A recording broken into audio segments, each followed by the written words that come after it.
चलिए, तो आज का हमारा टॉपिक है प्रोडक्ट ऑफ वेक्टर्स। ठीक है, अब हम लोग ने वेक्टर की सारी प्रॉपर्टीज देखी है कि उसका रिजल्टेंट कैसा होता है और उसके बीच के एंगल में अगर मतलब कैसे कैसे फर्क पड़ता है, उसके बीच के एंगल के ऊपर उसका रिजल्टेंट का कैसे कैसे फर्क पड़ता है कि नहीं, उसके मैग्नीट्यूड का कैसे कैसे मैग्नीट्यूड का फर्क उसके रिजल्टेंट के ऊपर कैसे पड़ता है। रिजल्टेंट को दो कंपोनेंट में हम लोग रिजॉल्व करना भी सीख गए थे, एक F sine theta, F sine cos theta, ऐसा से कुछ कुछ अलग अलग हम लोग इसके प्रॉपर्टीज देख लिए थे। ठीक है, अब हम लोग को देखना है कि हमारे पास वेक्टर के जो प्रोडक्ट होते हैं वो कैसे होते हैं। ठीक है, हम लोग के पास सिंपली वेक्टर के दो प्रोडक्ट होते हैं। ठीक है, दो टाइप के प्रोडक्ट होते हैं। सिंपल इसमें प्रोडक्ट नहीं होता है, इसमें दो टाइप का प्रोडक्ट होता है। सबसे पहला होता है डॉट प्रोडक्ट। ठीक है, डॉट प्रोडक्ट, इसी को मैं क्या बोलता हूं, स्केलर प्रोडक्ट। ठीक है, दूसरा होता है क्या, क्रॉस प्रोडक्ट। ठीक है, इसी को मैं क्या बोलता हूं, स्केलर मतलब यहां पे क्या आएगा, वेक्टर प्रोडक्ट। ठीक है, आसान भाषा में अगर मैं बोलूं कि अगर दो वेक्टर को मल्टीप्लाई करके, ध्यान से सुनिएगा बात को, कि अगर दो वेक्टर को मल्टीप्लाई करके अगर एक स्केलर क्वांटिटी मिल रही है, मतलब अगर दो वेक्टर क्वांटिटी को मैं मल्टीप्लाई कर रहा हूं और ऐसा आ रहा है कि उसकी स्केलर क्वांटिटी मिल रही है, उसका सिर्फ और सिर्फ मैग्नीट्यूड हम लोग को चाहिए, तब हम लोग वहां पे क्या यूज करते हैं, डॉट प्रोडक्ट यूज करते हैं। इसी कारण से नाम क्या दिया गया, स्केलर प्रोडक्ट नाम दिया गया। ठीक है, और अगर मान लो हम लोग को दो वेक्टर हम लोग को दिया गया है जिसकी हम लोग को क्या चाहिए, मैग्नीट्यूड प्लस डायरेक्शन दोनों चाहिए, मतलब दो वेक्टर का हम लोग को फिर से वेक्टर के फॉर्म में चाहिए, दो वेक्टर का प्रोडक्ट हम लोग को फिर से वेक्टर का फॉर्म चाहिए, तो उसको हम लोग क्या बोलते हैं, क्रॉस प्रोडक्ट या फिर वेक्टर प्रोडक्ट। ठीक है,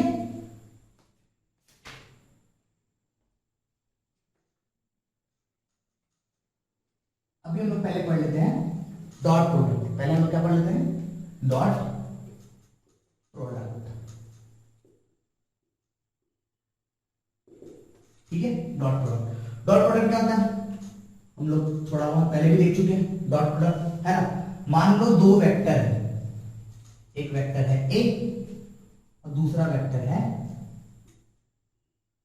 बी वेक्टर। दो वेक्टर है, मान लो ए और बी वेक्टर, दो वेक्टर है कि दो वेक्टर है ए और बी। ठीक है, चलिए फिर इसमें हम लोग क्या कर सकते हैं, इसका डॉट प्रोडक्ट करते हैं। ठीक है, तो हम लोग को फाइंड करना है ए डॉट बी, मतलब क्या हो जाता है इसका वैल्यू, अब इसका वैल्यू जाता है ए बी कॉस थीटा, कोई डायरेक्शन है। ठीक है, where a is equal to magnitude of a and b is equal to magnitude of b, और theta is equal to angle between vector a and vector b. दोनों vector के बीच का जो एंगल रहता है वो इसमें रहता है। ठीक है, अब इसके हम लोग कुछ प्रॉपर्टी देख लेते हैं। ठीक है, इसकी पहली प्रॉपर्टी क्या है कि अगर मान लो कोई ए डॉट बी है तो ये कम्यूटेटिव लॉ फॉलो करेगा, b dot a b equal, मतलब a dot B is equal to b dot b, जैसे हम लोग लिखते हैं ना 2 into 3 is equal to 3 into 2, है कि नहीं, वो लॉ यहाँ पे ये फॉलो करता है। ठीक है, वो लॉ यहाँ पे क्या होता है, फॉलो करता है ना। चलिए आगे दूसरा। ठीक है, दूसरा मान लो अगर A dot B dot C है, तीन वेक्टर का समेशन है, मतलब तीन वेक्टर का मल्टीप्लिकेशन है डॉट में, तो ये कैसे हो जाएगा, A dot B dot C, मतलब ये एसोसिएटिव लॉ भी फॉलो करता है, ये एसोसिएटिव लॉ भी फॉलो करता है कि इन दोनों को मल्टीप्लाई करके इन दोनों को मल्टीप्लाई करूं, वो फर्क नहीं पड़ता, इन दोनों को मल्टीप्लाई करके इन दोनों को मल्टीप्लाई कर सकते हैं। ठीक है, मतलब this into this is equal to this into this, है कि this into this is equal to this into this. समझ में आया ना, ब्रैकेट बस क्या है, इधर उधर चेंज हो गया। ठीक है, ब्रैकेट बस क्या हुआ, इधर उधर चेंज हो गया। मान लो फॉर एग्जांपल, ठीक है, परपेंडिकुलर, दो वेक्टर अगर परपेंडिकुलर है, ठीक है, if two vectors are perpendicular, ठीक है, तो मान लो कोई प्लेन है, उसमें एक वेक्टर ऐसा और एक वेक्टर ऐसा एक्ट कर रहे हैं, इधर मान लो ए वेक्टर एक्ट कर रहा है, इधर मान लो बी वेक्टर एक्ट कर रहा है, ठीक है। दोनों के बीच में एंगल है मान लो 90 डिग्री मान लो एंगल है, ठीक है। तो ए डॉट बी हम लोग को चाहिए, है ना, ए डॉट बी हम लोग को चाहिए। तो हम लोग कैसे निकाल सकते हैं ए डॉट बी? एकदम सिंपल सा बताओ, एकदम आसान है, ठीक है। A dot B equal to यहां फॉर्मूले में क्या लिखा हुआ है? ए बी कॉस थीटा, ठीक है। चलो ए बी कॉस 90 कॉस 90 कितना होता है? 0। A B is equal to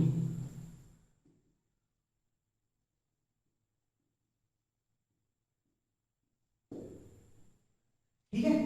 क्या होता है जब भी कोई दो वेक्टर अगर परपेंडिकुलर है, दो वेक्टर अगर परपेंडिकुलर है तो उसका जो डॉट प्रोडक्ट है वो हमें ऑलवेज क्या होता है? डॉट प्रोडक्ट इज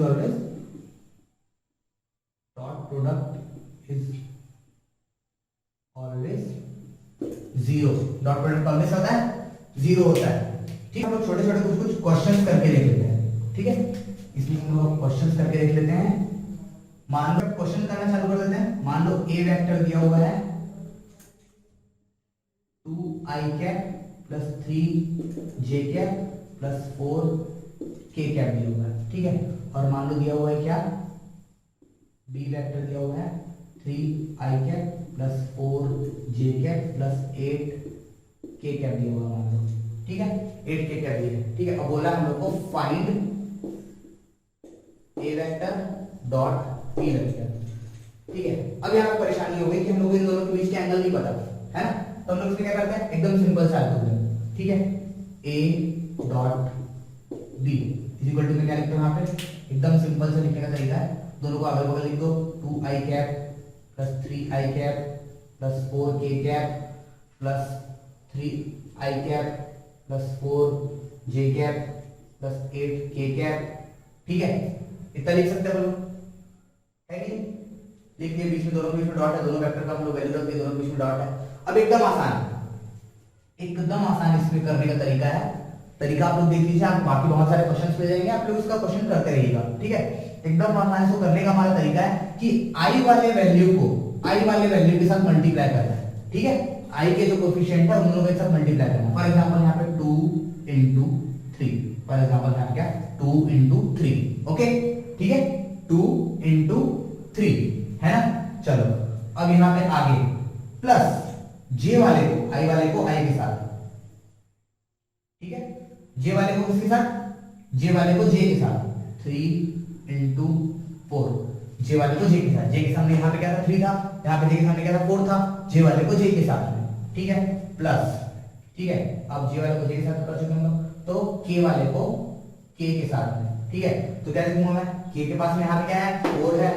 4 है इंटू यहाँ पे क्या है?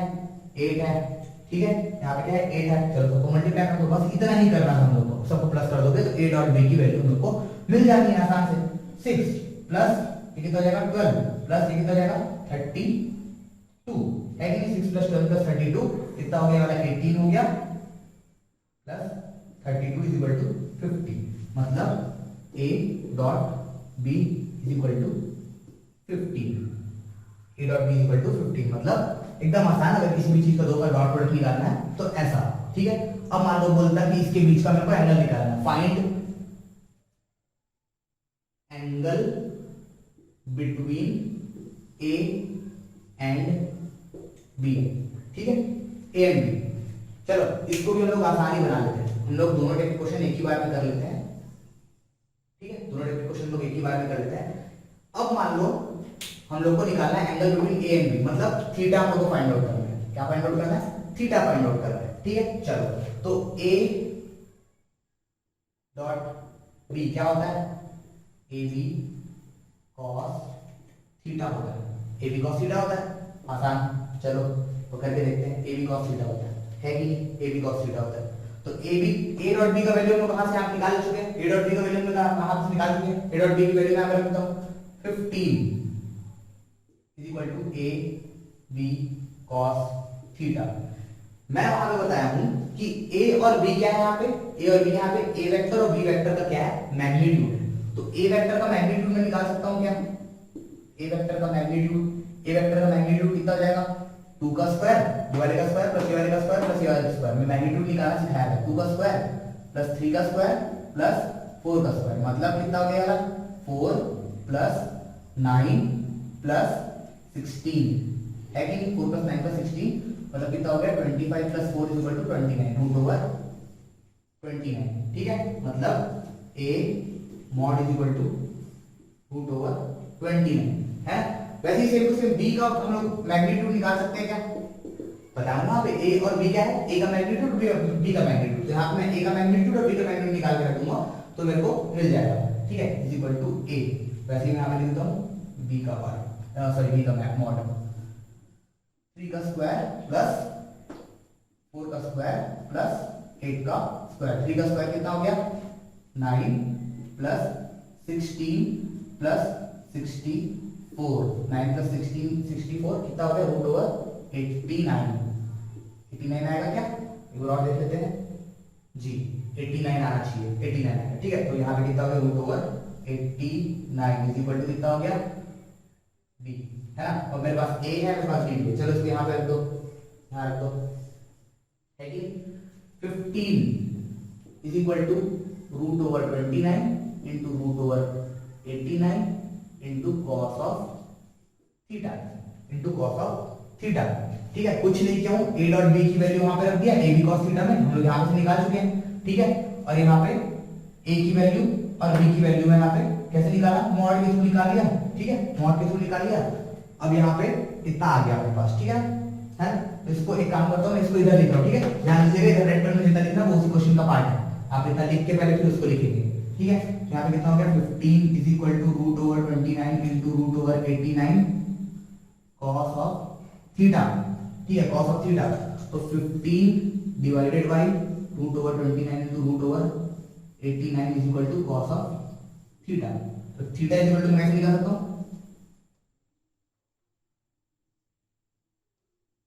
Cos inverse 15 divided by root over 29 into root over 89।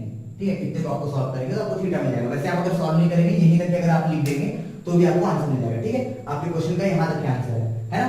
ऐसी रेट से आपको बहुत सारे क्वेश्चन मिल जाएंगे होमवर्क में, आप उसको बना लीजिएगा। ठीक है।